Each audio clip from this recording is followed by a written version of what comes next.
Bueno, y como anunciamos recién en la apertura, vamos a hablar de las transiciones presidenciales, especialmente de estas transiciones que se dan entre gobiernos de distinto signo político, como es la que va a pasar ahora, que tengo entendido que es la sexta transición que se da entre gobiernos de distinto color político y que suelen ser las más complejas. Y para analizar el escenario actual y también hacer un recorrido por la historia sobre cómo han sido los traspasos, tenemos con nosotros a la historiadora Camila Perochena. ¿Cómo estás, Camila? Bienvenida. Muchas gracias. Camila es docente de la Universidad Di Tella, UBA y San Andrés. Bueno, las tres.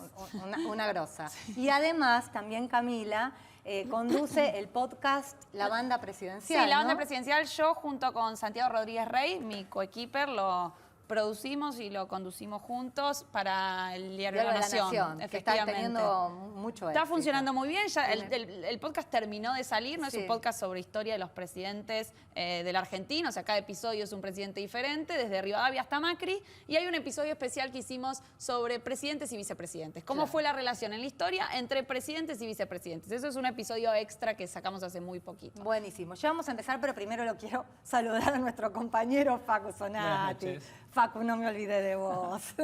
Bueno, a ver, es el sexto traspaso entre gobiernos de distinto signo político. En total en la Argentina hasta ahora hubo 5, esta va a ser la sexta, transiciones democráticas, es decir, en elecciones libres y competitivas, con cambio de signo político, es decir, de un partido de gobierno a otro.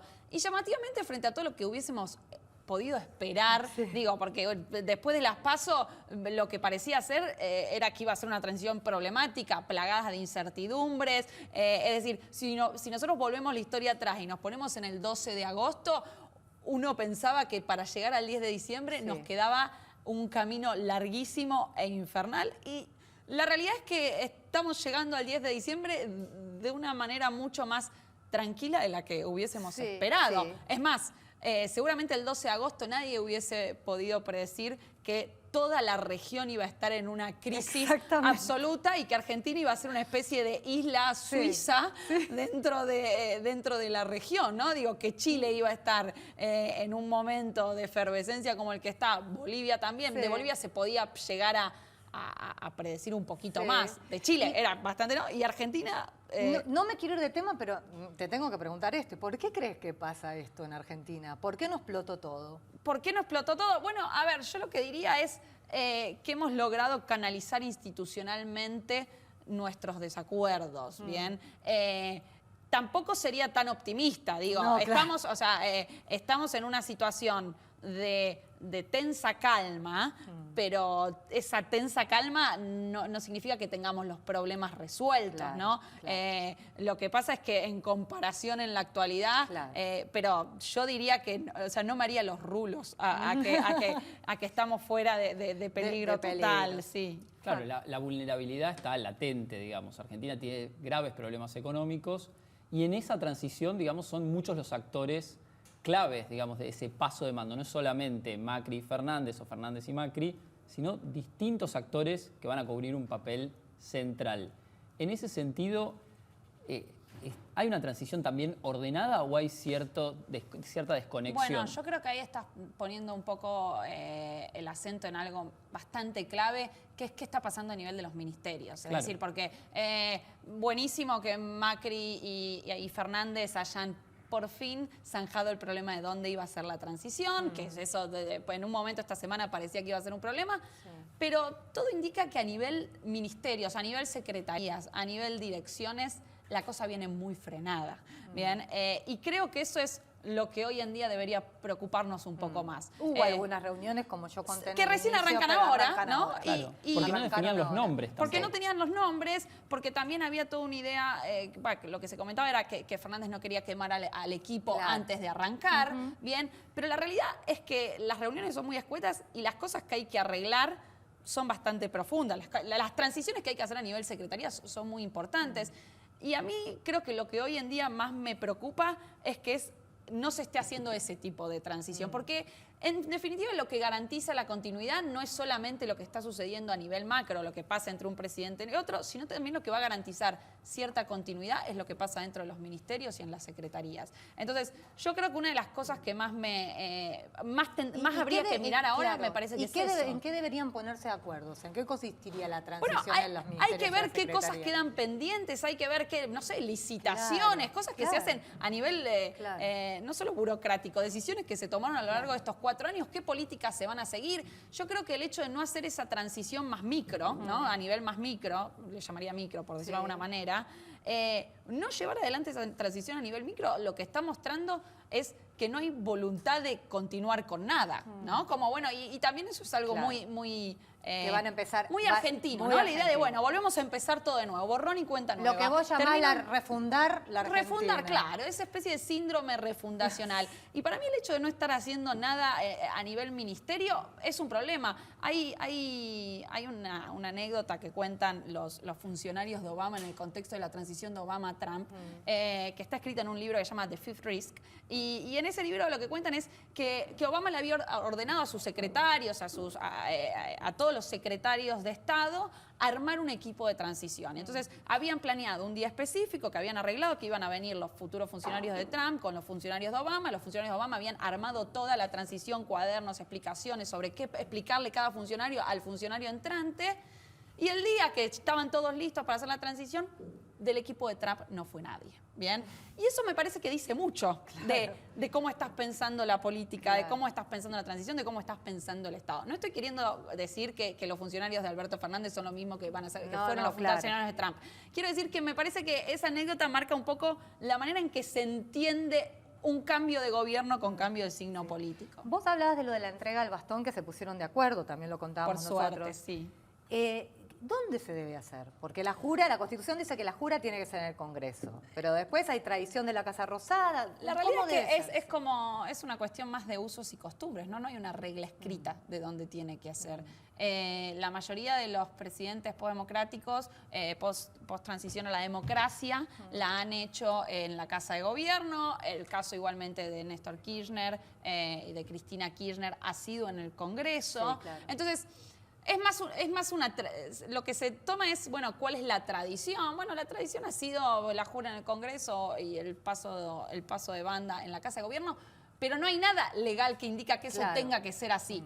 Afortunadamente no entramos en ese debate un poco bizantino, diría yo, un poco inerte, sobre, bueno, dónde lo vamos a hacer, a dónde nos vamos a correr, porque creo que es que en la situación en la que está la Argentina es lo último en lo que hay que fijarse, ¿no? Y lo que tendríamos que poder valorar es que finalmente estamos llegando a un 10 de diciembre en tiempo y forma, en un contexto económico muy crítico. Entonces, lograr llegar a una transición en tiempo y forma en el contexto económico crítico en el que estamos, bueno, ya es toda una hazaña para la Argentina, exactamente. ¿no? Hablando justamente de simbolismos, el hecho de que una doblemente expresidenta, digamos, 2 mandatos, termine en la vicepresidencia, en ese momento, digamos, de ceremonial, de traspaso de mando, ¿cómo de alguna manera el protagonismo de ella, de alguna manera, queda en un segundo plano cuando... Eso va a ser seguramente extraño a la vista, ¿no? Totalmente. Como para los que lo estemos observando. Yo igualmente lo que me parece más inédito, o sea, ya todo lo que estamos viviendo es inédito, digo, todo lo que vos marcás es un poco inédito, pero lo que me parece que va a significar un cambio importante es el lugar que ella va a ocupar como vicepresidencia. ¿A qué me refiero con esto? Tradicionalmente la vicepresidencia ha sido una institución que no ha tenido un poder no tiene un poder institucional importante, ¿no? Los vicepresidentes es chata. Sí, los vicepresidentes no tienen recursos institucionales. John Adams fue el primer vicepresidente de Estados Unidos. Y él decía, se inventó para mí el cargo más insignificante que la humanidad haya podido inventar, ¿no? Decía, un vicepresidente es solamente un hombre en potencia, decía él. Es un hombre que, sin serlo nada, en algún momento puede significarlo todo. Bueno, es seguro prácticamente también. Claro, si lo vemos del plano económico, es un seguro, porque puede significar mucho. Sí. Por eso, pues significa todo en el momento en el que el presidente ya no está. Pero tradicionalmente, entonces, el vicepresidente no tuvo un poder institucional muy fuerte, en Estados Unidos tampoco, Pero a mí me parece que acá se puede producir un cambio. No sé, esto es futurología, ¿no? Pero ¿qué puede pensar uno a partir de lo que ha pasado en otros países? En Estados Unidos, por ejemplo, hasta la década de 1970, los vicepresidentes nunca tuvieron un rol político importante. A partir de 1970, a partir de Carter más o menos, los vicepresidentes empezaron a tener poderes lo que llaman paraconstitucionales, es decir, empezaron a ocupar lugares en la escena pública cada vez más importantes. Por ejemplo, participar de reuniones de gabinete, participar de las decisiones de quiénes iban a ser los ministros, cosa que ya está pasando, Sí, digo, sí, como sí, claro. tener un rol importante en las relaciones exteriores, ¿no? Entonces, en Estados Unidos tuvieron esa especie de cambio del rol del vicepresidente a partir de la década del 70 y a partir de ese momento los vicepresidentes empezaron a tener un lugar más importante en la fórmula presidencial. Ya hasta ahora no fue así acá en Argentina, pero puede llegar a serlo. Digo, yo creo que Cristina puede llegar a tener dentro del gabinete o en esta fórmula un rol mucho más importante que lo que tuvieron. O sea, no tuvimos un vicepresidente en la historia argentina tan determinante como puede llegar a ser Cristina. No, o sea, eso no significa, a ver, fueron determinantes en los momentos que asumieron la presidencia, Claro, ¿no? claro, Digo, claro, sí, qué sé pero yo, no en Pellegrini, ese Figueroa Alcorta, fueron todos vicepresidentes que terminaron siendo presidentes muy importantes, Claro. pero que en el momento de la vicepresidencia no significaban algo tan importante. Yo creo que Cristina, desde el lugar de la vicepresidencia, sí puede jugar con estos recursos paraconstitucionales. Paraconstitucionales no porque sean ilegales, sino porque forman parte de las prácticas políticas. Bien, no es lo que legalmente hace o no hace un presidente, sino que es lo que en la práctica va a hacer la vicepresidenta. Yo creo que ella no va a tener un rol pasivo en ese... Pero ahora, ¿y cómo te imaginas la relación entre ellos? Porque históricamente en el peronismo no hay lugar para dos jefes. No. ¿No?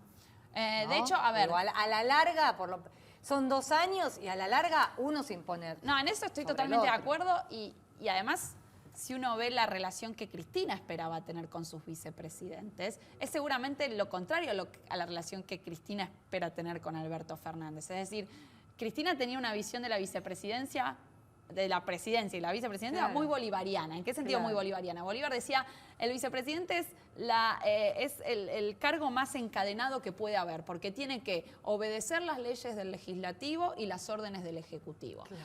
Bueno, yo si hay algo que me cuesta pensar es imaginarme a Cristina como una vicepresidenta encadenada. ¿Bien? Entonces, ¿cómo me imagino su relación? Bueno, yo creo que van a tener que poder convivir dos personalidades bastante fuertes. Sí.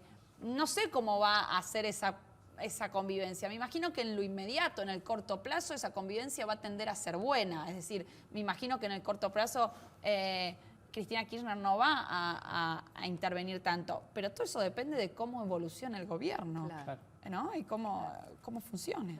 Y al mismo tiempo, en este rol, digamos, de designar personas, se está blindando de alguna manera en puestos, en posiciones estratégicas, como Máximo, como jefe de la bancada en diputados, o la gobernación que logró Kicillof, que también fue de alguna manera designado por Cristina, personas que justamente Alberto no tiene llegada directa con un decreto ni al jefe de la bancada de diputados, ni al gobernador de la provincia de Buenos Aires. Entonces, de alguna manera también está blindada antes de arrancar, no solamente, digo, como vicepresidenta, sino con sus, de alguna manera, allegados, o eso también es visible antes incluso de tomar el mando. Sí, no, ni hablar. Digo, la distribución del poder está bastante equilibrada, no solamente con esos personajes que vos decís. Guado de Pedro en Interior. Bueno, digo, y faltan cargos, además. Claro, digo, si se supone que una de las patas importantes del gobierno de Alberto Fernández van a ser los gobernadores, y en la conexión entre el presidente y los gobernadores está Guado de Pedro, que claramente depende más directamente de Cristina Kirchner, entonces ya se nota ya este lugar de vicepresidencia fuerte, ¿no? Que estaba queriendo decir. Bueno, ya tiene personas puestas en lugares importantes que responden directamente a la vicepresidenta. Entonces, creo que no solo es inédito la forma en que se dio la elección, en que se eligieron los candidatos, sino que creo que lo inédito va a ser, capaz me termino confundiendo y todo termina siendo una vicepresidencia normal. Pero yo tiendo a sospechar que va a haber un rol mucho más activo de la vicepresidencia que nos puede, bueno, llevar a ver algo inédito para la historia argentina. Una de las medidas, las primeras medidas que Alberto, proyectos que va a mandar al Congreso, tiene que ver con la creación del Consejo Económico y Social, un pacto social que quiere hacer entre todos los sectores. Algo que siempre fracasó en la Argentina. ¿Por qué nos cuesta tanto? A ver, bueno, ahora nos vas a contar, pero ¿por qué nos cuesta tanto generar consensos? Bueno, hay dos tipos de consensos ahí de los que tendríamos que hablar. Unos son consensos de tipo político y otros son consensos de tipo económicos. Yo creo que hay un optimismo desmedido por momentos en relación con el pacto social que se propone Alberto. Creo que un pacto social es necesario. No sé si va a tener la efectividad que se necesita en este momento. Y por otro lado, no sé si va a tener la efectividad que se necesita en este momento, porque al mismo tiempo que Alberto está proponiendo un pacto social, ayer salió en todos lados que es probable que haya un decreto apenas asume para aumentar jubilaciones. Y salarios. Y la realidad es que eso es lo que hace fracasar un pacto social, ¿no? Digo, porque al mismo tiempo la UIA salió a decir como nosotros no podemos pagar. Entonces, ya salir con un decreto de ese tipo y después decir, bueno, no, pero hagamos un pacto social. Y yo creo que ahí hay dos cosas que no sé cómo van a combinarse, ¿no? Entonces, ya ayer cuando leí ese titular dije, bueno, ¿y qué va a pasar con el pacto social? Porque no es una buena manera de arrancar un pacto social. Porque justamente un pacto social lo que se supone es que jubilaciones, salarios, todo eso lo vamos a decidir en una mesa donde va a estar el Estado, van a estar los sindicatos, van a estar los empresarios, ¿no? Pero te decía eso bueno, no todos los pactos, muchos fracasaron, ¿bien? Sin duda el del 73 que propuso Perón, y me parece que es un poco lo que está, en lo que piensa un poco Alberto, fracasó. Pero Perón intentó lo mismo en el 52, ¿no? En su primer plan de estabilización, plan de ajuste peronista, que fue el de su segundo gobierno, ¿no? El gobierno peronista venía en crisis desde el 49. Recién en el 51, o sea, en el 51, después que gana las elecciones, iba a decir Alberto, Perón empezó a tomar medidas frente a esa crisis económica. Y ese plan de estabilización que implicó un pacto social, implicó un arreglo con los sindicatos para que no aumenten los salarios, implicó un arreglo con los empresarios, funcionó. La inflación se detuvo, la economía empezó a crecer, pero bueno, era Perón en el 52 que tenía atrás, y que tenía atrás un nivel de legitimidad, ¿no? Después del periodo 46-49, el crecimiento, los derechos sociales, distribución, digo, era un Perón que tenía una espalda para hacer un pacto social en el 52 y para pedirle a los trabajadores austeridad, para pedirles que se banquen un aumento de salarios. Yo creo que Alberto no está entrando con esa espalda, ¿no? No, tiene que construir poder. Claro, todavía. Alberto tiene todo por hacer en ese sentido. Entonces, ese optimismo con que el pacto social va a indefectiblemente funcionar, creo que es un poquito desmedido. Bueno, hay muchas cosas que son un poco, en términos optimistas, un poco desmedidas, ¿no? Esta idea de que estamos en el 2003, ¿no? Como esto va a ser lo... Bueno, no, lamentablemente no estamos en la misma situación que en el 2003. Es distinto. Te propongo que te quedes, nosotros vamos a hacer un corte. Dale. Y a la vuelta sí nos vamos a meter a hacer un repaso por la historia, esto de cómo fueron los traspasos presidenciales más emblemáticos en la Argentina. Ya volvemos.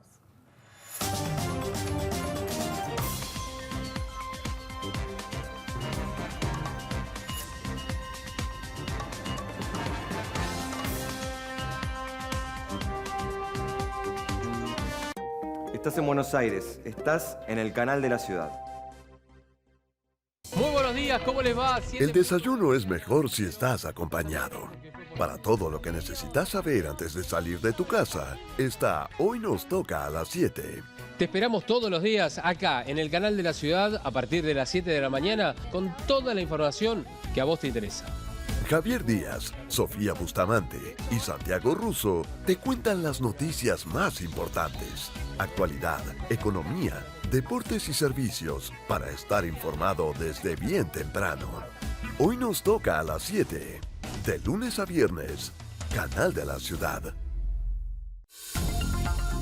Si sos de los que necesitan estar informados desde temprano, empezá el día con Diego Morán. En media hora te cuento las primeras noticias del día. No te lo pierdas. Cada mañana, entérate de lo más importante. Noticias a las 9:30. De lunes a viernes, Canal de la Ciudad. En la segunda temporada de Maravillas Porteñas, Eduardo Lázari te invita a descubrir nuevas historias ocultas de la ciudad. La creación de un jardín botánico de aclimatación fue muy importante para Buenos Aires. Cada semana visitamos sitios emblemáticos y entrevistamos a expertos que nos cuentan por qué todos los barrios esconden verdaderas Maravillas Porteñas. Viernes a las 20, Canal de la Ciudad.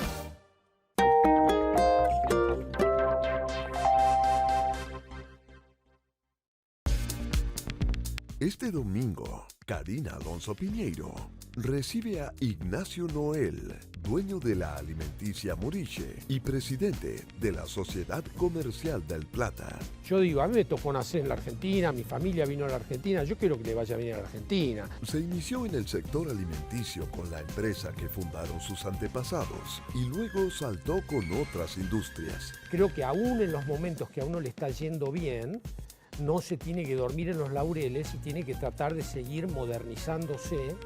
Magistrales, con Karina Alonso Piñeiro. Domingos a las 22, Canal de la Ciudad.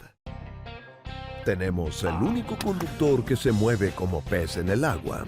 ¡Uy, qué lindo dorado! Pero para conocerlo, vas a tener que irte de pesca con él. Miren dónde estamos, ya entró agua a la bota. Wilmar Merino te invita a ¡Vamos! Expedición Merino.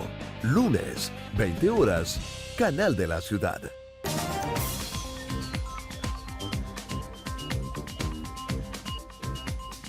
La transición presidencial y el repaso de estos traspasos de mando a través de la historia es el tema de hoy.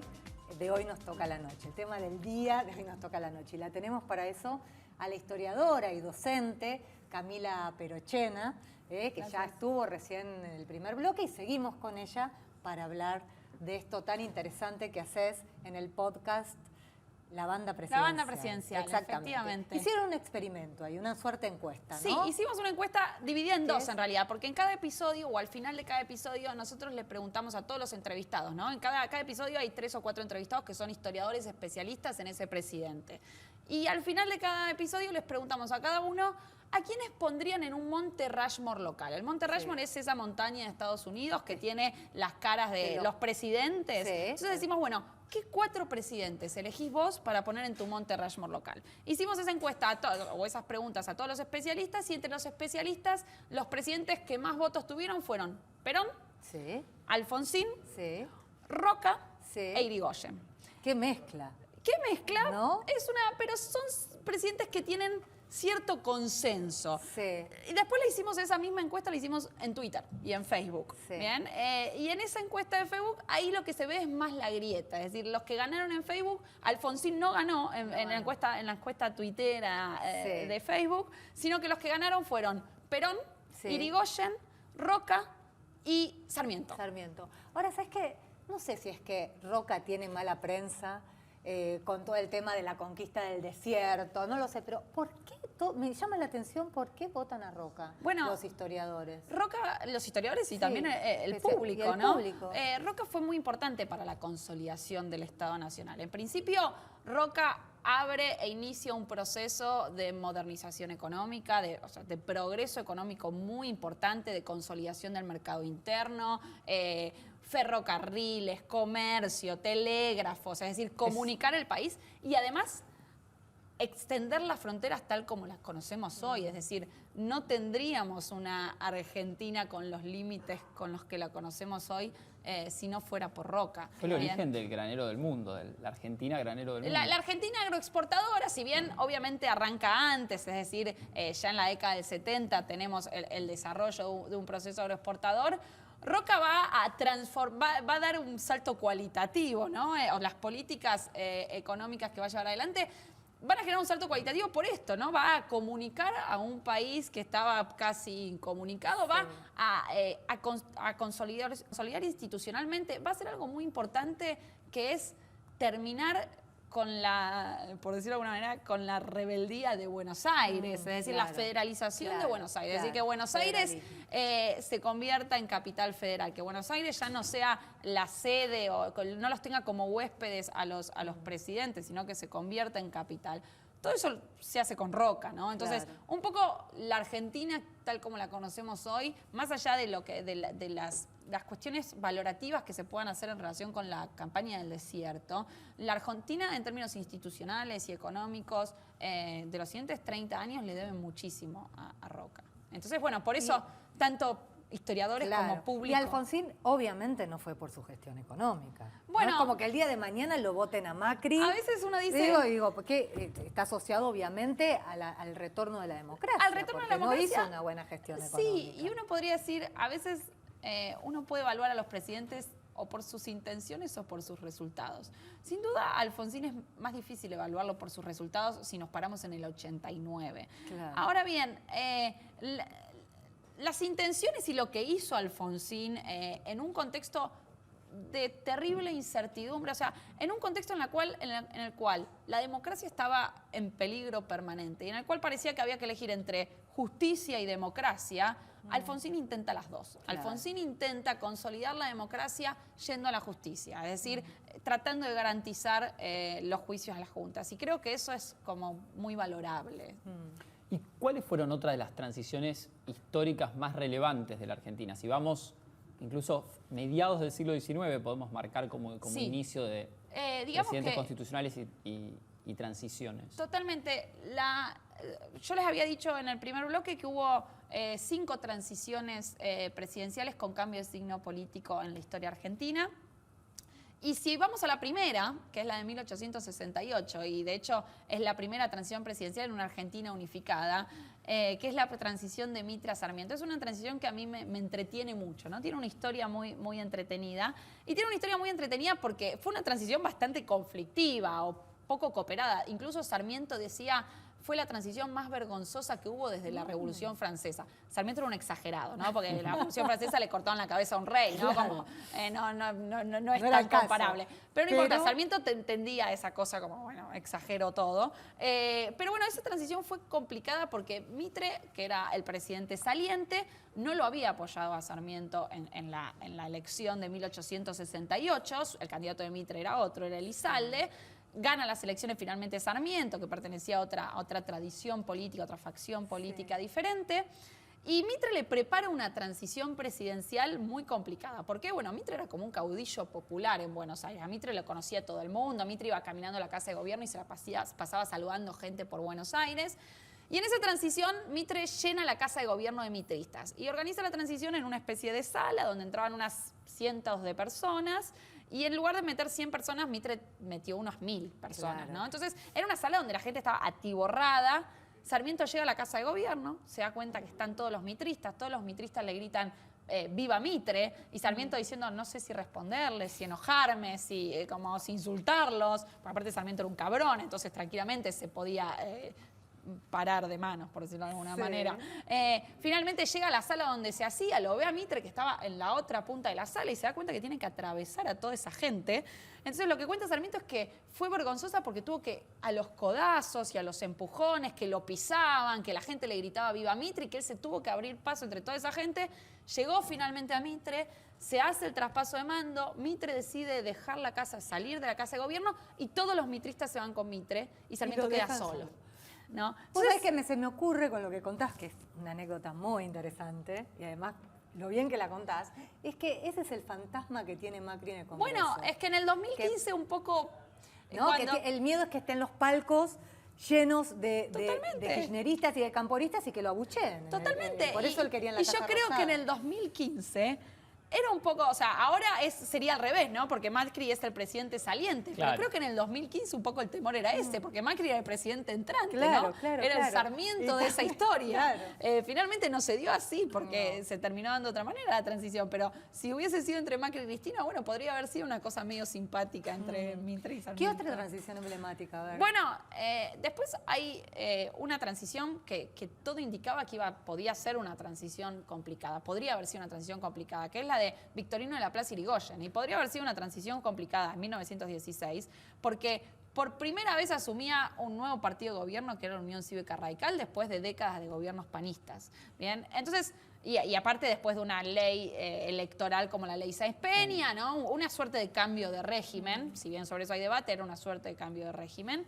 Y eso podría haber sido conflictivo y finalmente fue muy pacífica, fue muy cooperada. Victorino en la Plaza se hizo todo en los marcos constitucionales, normales y esperables. Y después de esa transición tenemos que saltar a la transición de Alfonsín y Menem, ¿bien? O sea, es decir, en el medio, bueno, tenemos dictaduras, golpes de Estado y tenemos cambios de gobierno del mismo signo político, ¿bien? Entonces, tenemos que saltar a Alfonsín y Menem, que esa yo creo que fue la más traumática que tuvimos. Sí. Fue la más traumática porque Alfonsín tuvo que dejar el gobierno antes de tiempo, 6 meses antes. Aunque fue pactado eso. Fue pactado, pero fue pactado porque no había opción. Es decir, fue pactado porque Menem no dejó mucha opción. Es decir, Alfonsín estaba en un contexto de levantamientos militares, la toma de la Tablada, hiperinflación. Frente a eso, Alfonsín quiso arreglar una transición pactada. Como, bueno, los meses que queda tratemos de pensar políticas en conjunto.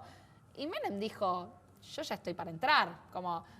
no vamos a pensar políticas juntos. Si querés, yo ya tengo mi equipo, está formado, puedo entrar ahora y finalmente eso fue lo que se hizo. ¿Bien? Pero no fue una transición sencilla. La siguiente fue la de Menem de la Rúa, que fue una transición cooperada sin problemas. En la Casa Rosada. Sí, pero que tiene una particularidad y es que si bien la sucesión presidencial se dio bien, cuando De la Rúa abre el paquete que le dejan, o sea, creo que De la Rúa no se imaginaba lo que le esperaba, ¿no? Entonces, De la Rúa sufre un shock importante, o sea, según cuentan, de hecho en el podcast Carlos Pañi dice, bueno, le da un neumotórax, como una vez que ya fue electo presidente, mira el paquete, mira los números y colapsa. ¿No? Entonces, si bien la transición fue tranquila, fue una transición complicada en términos de lo que estaba recibiendo el presidente entrante. Y la siguiente fue la de Macri, la de Cristina Macri, que fue la que ya hablamos. Que fue, bueno, no fue un traspaso. No fue un traspaso, no fue un traspaso. O sea, lo que no se logró establecer una continuidad entre el presidente saliente y el presidente entrante. Vos sabés, Camila y Facu, que también hay como un viejo hábito, por lo menos desde el retorno de la democracia entre los presidentes, que si te lo pones a ver, que cuando terminan su mandato pasan de la Casa Rosada directamente, no sé si directamente, pero terminan en el Congreso. Vos fijate los últimos presidentes, salvo De la Rúa, que por supuesto tras el escarnio público se fue directamente a su casa, y Duhalde, que después intentó volver con una elección. Todos terminaron en el Congreso, hasta Alfonsín, que en el 2001 fue senador, aunque renunció al sueldo como senador, porque él ya cobraba una jubilación como presidente. Y después Adolfo Rodríguez Sá, Néstor Kirchner, Cristina Kirchner, habría que ver ahora Macri. Pero además esto es histórico. Porque, y esto voy a citar la fuente, el libro Mirá vos, de Félix Lonigro, dice que el 45% de los 33 presidentes constitucionales ejercieron algún cargo público después de terminar su mandato como presidente. Algo que, o se fueron a ser ministros, o fueron a ser legisladores. Algo que la verdad resulta...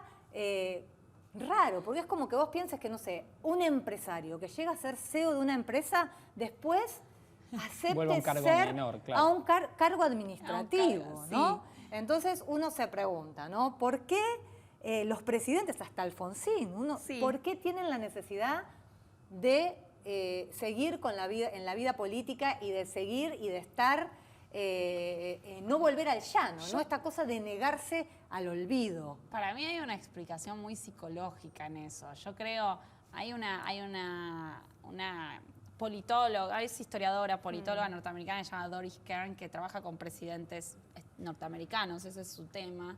Y un poco dice, bueno, hay que entender la psicología de alguien que decide ser presidente, ¿bien? Porque alguien que no es una psicología normal como la que tenemos todos, en el sentido de que vivís cierta adrenalina, cierto nivel de responsabilidad, que imagino es difícil volver a una Sí, vida. hasta algunos psicólogos Más dicen mundana, que tienen claro. características hay que tener características psicopáticas. Un poco lo que dice como Doris para- Kemp es como, bueno, hay algo psicológico que hay que entender sí, sí, ahí. sí. Y- Bueno, pero vos fíjate, ¿no? Entonces uno se pregunta, tenemos ahí la placa de, casi todos pasaron, salvo como decíamos antes, de la Rúa, que obviamente se tuvo que ir a la casa, Sí. Eduardo Duhalde, que intentó volver en el 2011 y apenas sacó un magro 5%. Sí. Pero después todos terminaron en el Congreso. Y uno se pregunta, ¿es porque la Constitución, una explicación puede ser esta, que la Constitución permite la reelección todas las veces que quiera, salvo que no sea por un periodo de 3 veces consecutivas, pero después pueden volver. Entonces, ninguno se quiere quedar en el llano totalmente. Y la otra es la de los fueros, ¿no? Claro. Porque uno dice, en el caso por lo menos de Carlos Menem, no de Sí. Alfonsín, no de Alfonsín porque no tienen causa, pero de Carlos Menem y de Cristina Kirchner, que tiene 13 Claro. procesamientos y 5 prisiones preventivas, uno dice, ¿será por los fueros? Y la pregunta es Mauricio Macri, que ¿Qué va a también hacer? están diciendo que siempre dijo públicamente que que se dormían, lo ha reconocido, que él le gustaba el cargo ejecutivo y que el Congreso lo aburría. Sí. Se está hablando de que es probable que en el 2021 dispute un cargo legislativo. Sí. ¿Será también porque va a necesitar fueros, teniendo en cuenta que la justicia nunca investiga el poder y empieza a investigar a los presidentes cuando ya no están en la Casa Rosada? No estoy segura si será solamente por los fueros. Yo creo que en el último tiempo, a ver, yo creo que a Macri le va a costar tanto como le costó al resto volver al llano, ¿no? Como seguramente va a necesitar tomarse vacaciones, descansar, pero va a llegar un momento en el que es muy probable que quiera volver. Y además porque me parece que en los últimos meses le encontró un poco el gusto gustito. a la cosa más masificada, ¿no? Sí. Al acto masivo, al Sí, sí, ritual sí. masivo. Sí, está como por tirarse, viste, pareciera que le falta tirarse como a los artistas de rock Claro, sobre el público. Yo creo que una cosa que fue como disfrutando más en el último tiempo, que era algo que evidentemente en los primeros años no disfrutaba, era la de un Macri más populista, ¿no? Un Macri más hablándole a una especie de pueblo, ¿no? Y eso capaz le genera cierta adrenalina de volver. Pero lo cierto es que, al menos de todos los que vemos en las placas, es el único que no viene de una familia de políticos, Sí. sino que era un empresario, después fue un dirigente del fútbol. Entonces quizás puede encontrar en otro lugar quizás esa adrenalina que perdió tras pasar por la Yo política, no lo veo, ¿no? yo no No lo sé, veo no porque sé. si quiere seguir en la política, no se puede ir a la casa. Primero por las disputas internas, Sí, claro, o sea, no, se lo morfan, para decirlo, los adversarios internos. Sí, sí, sí. Y segundo, por si va a necesitar fueros, nunca se sabe en este No. país con la justicia. Yo creo que necesita mostrarse activo, necesita ganar elecciones, si es que quiere seguir en política. Ahora, si no quiere seguir en política, Tiene otras opciones, digamos. hay que ver. Totalmente hay que de acuerdo. ver. Sí, sí.